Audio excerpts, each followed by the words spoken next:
Hello မဲမင်္ဂလာပါရှင်လိုက်စာတူရဲ့အပတ်စဉ်ဗုဒ္ဓညသတင်းတင်ဆက်မှုအစီအစဉ်ကနေပြန်လည်ကြိုဆိုလိုက်ပါတယ်ရှင်။ဒီညတင်ဆက်ပေးတော့မယ့်သတင်းတွေကတော့ Federal Democracy နိုင်ငံပေါ်ထွန်းလာရေးအတွက်လက်တွဲဆောင်ရွက်နိုင်မယ့်အဖွဲ့အစည်းများအားလုံးနဲ့အတူတကွကြိုးပမ်းဆောင်ရွက်နိုင်မည်ဟုကဲထုတ်ပြန်နေတဲ့ချစ်ဖွေပြည်သူ့စစ်အဖွဲ့ကကိုဗစ်အကြောင်းပြပြီးခီးသွွားပြည်သူများကိုငွေကြေးကောက်ခံနေတဲ့တင်နဲ့တိုက်ပွဲတင်းတွေကိုတင်ဆက်ပေးတော့မှာဖြစ်ပါတယ်ရှင်။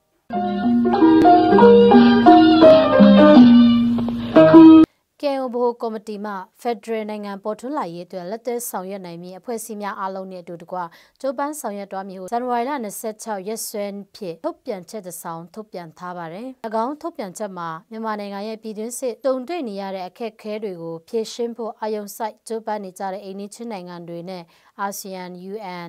SACM Special Advisory Council for Myanmar တို့ရဲ့ကြိုးပမ်းမှုကိုကြိုဆိုကြောင်းနဲ့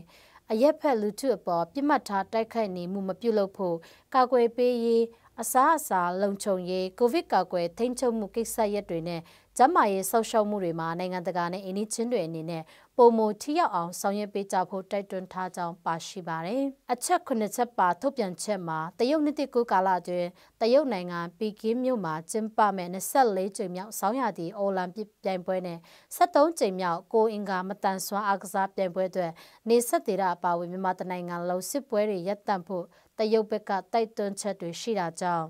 ဒေသတည်ငြိမ်ရေးအတွက်အလေးပေးစဉ်းစားရမယ့်အချက်တွေဖြစ်တယ်လို့ရှုမြင်ကြောင်းနဲ့မြန်မာတပ်မတော်ကမြန်မာနိုင်ငံအချုပ်အခြာအာဏာအရရက်ကိုသိမ်းယူခဲ့ပြီးနောက်အမျိုးသားညီညွတ်ရေးအစိုးရ NUG နဲ့ပြည်သူလူထုရဲ့ຫນွေဦးတော်လှန်ရေးအရှိန်ဟုန်မြင့်တင်လာတာတနည်းပြည့်တော့မှာဖြစ်တယ်လို့လည်းပါရှိပါတယ်။ဒါအပြင်တိုက်ပွဲကာလကြာရှည်ပြီးအကြက်တဲတွေကိုအချိန်မီဖြည့်ရှင်းနိုင်ရန်မြန်မာနိုင်ငံဟာအလုံးစုံပြတ်သုံးရေးတို့ရောက်ရှိနိုင်တယ်လို့လည်းထုတ်ပြန်ထားပါတယ်။မြန်မာနိုင်ငံမှာကြုံတွေ့နေရတဲ့ပြဿနာအကျပ်တဲတွေကိုဖြေရှင်းနိုင်ဖို့တဲ့နိုင်ငံတော်စီမံအုပ်ချုပ်ရေးကောင်စီအနေနဲ့တရားမျှတမှုကိုအခြေခံပြီးပြည်သူလူထုရဲ့စံသတ်ဘောထားတွေကိုတံဖိုးထားဖို့လိုအပ်တယ်လို့လည်းထုတ်ပြန်ချက်မှာပါရှိပါတယ်ရှင်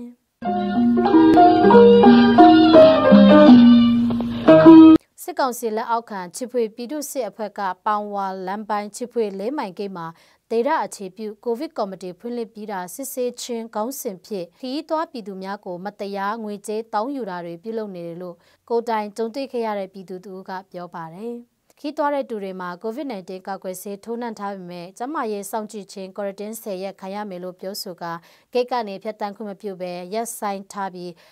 ၎င်းဒေတာကလူကြီးတွေတမတ်ထားတဲ့ငွေကြေးပေးနိုင်တဲ့သူတွေကိုပဲဖြတ်သွားခိုင်းတယ်လို့လည်းအမီမဖော်လို့သူဒေတာခံသူကပြောပါတယ်။ချစ်ဖွေမြို့၄မိုင်ဂိတ်ကျန်းမာရေးစောင့်ကြည့်စင်တာမှာ quarantine ယူတူတဦးကိုမြန်မာငွေ3,500,000ကျပ်တမတ်ကောက်ခံနေတာကြောင့်အဆိုပါဒေတာတဝိုက်ရှိပြည်သူများကအခက်ခဲကြုံရကပေါင်ဝါမြေရှားလုပ်ငန်းခွင်များတွင်အလုတ်တွားရောက်လောက်ကိုက်ဖို့စောင့်ဆိုင်းနေသူများကလည်းအများပြားပိတ်မိနေကြပါတယ်။အဆိုပါဂိတ်တွင်ဖြတ်တန်းသွားလာတဲ့ခရီးသွားများကိုကျန်းမာရေးစောင့်ကြည့်ဖို့ငွေကြေးကောက်ခံမှုလှုပ်ဆောင်နေတာဟာ3လရှိနေဖြစ်ကြောင်းလည်းသိရပါတယ်ရှင်။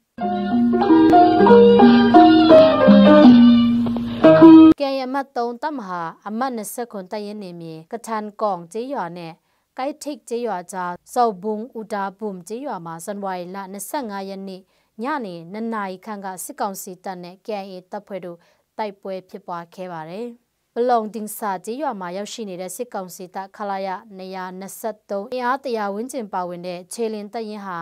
ကထန်ကောင်ကျေးရွာမှာကိုက်ထိတ်ကျေးရွာဘက်သို့တွားဖို့စောက်ဘုံကျေးရွာကနေဘက်ဖိုးများဖြင့်လူတွားလမ်းများဖောက်ကာထွင်းပြီးနေချေတိုးဝင်လာတဲ့အတွက် KIA တပ်ဖွဲ့မှခုခံတိုက်ခိုက်ရာကနေညနေ9:00နာရီထိတိုက်ပွဲဖြစ်ပွားခဲ့ကြောင်းလည်းသိရပါတယ်။၎င်းတိုက်ပွဲငြိမ်သက်သွားပြီးနောက်စစ်ကောင်စီတပ်တို့ဟာစုတ်ခါတွားပြီးလက်ရှိချိန်ထိကထန်ကောင်နဲ့စောက်ဘုံကျေးရွာကြားမှာစခန်းချနေကဇန်နဝါရီလ26ရက်နေ့10နာရီခန့်ချိန်ကစပြီးတိုက်ပွဲဖြစ်ပွားနေတဲ့နေရာဘက်လက်နက်ကြီးများပစ်ခတ်နေတဲ့အတွက်တိုက်ပွဲပြန်လည်ပြင်းထန်လာမှာကိုဒေသခံများစိုးရိမ်နေကြပါတယ်။အဆိုပါစစ်ကောင်စီတပ်ဖွဲ့ဟာကုတ်ငူရောင်နဲ့ဘန်ဂေါကျေးရွာကြားလှုပ်ရှားနေတဲ့ဖွဲ့ဖြစ်ပြီးသူတို့စီရေးလှုပ်ရှားနေမှုကြောင့်ပြီးခဲ့တဲ့ဇန်နဝါရီလ18ရက်နေ့ကလည်းတကြိမ်ကဲရင်တပ်ဖွဲ့နဲ့တိုက်ပွဲဖြစ်ပွားခဲ့ပါတယ်ရှင်။လက်စာတူရဲ့ဗမာတိုင်းသားဘာသာဖြစ်တဲ့တင်ဆက်မှုအစီအစဉ်ကိုကြည့်ရှုနားဆင်သူပရိသတ်အပေါင်းရှင်လန်းချမ်းမြေ့ကြပါစေရှင်။ကျေးဇူးတင်ပါတယ်ရှင်။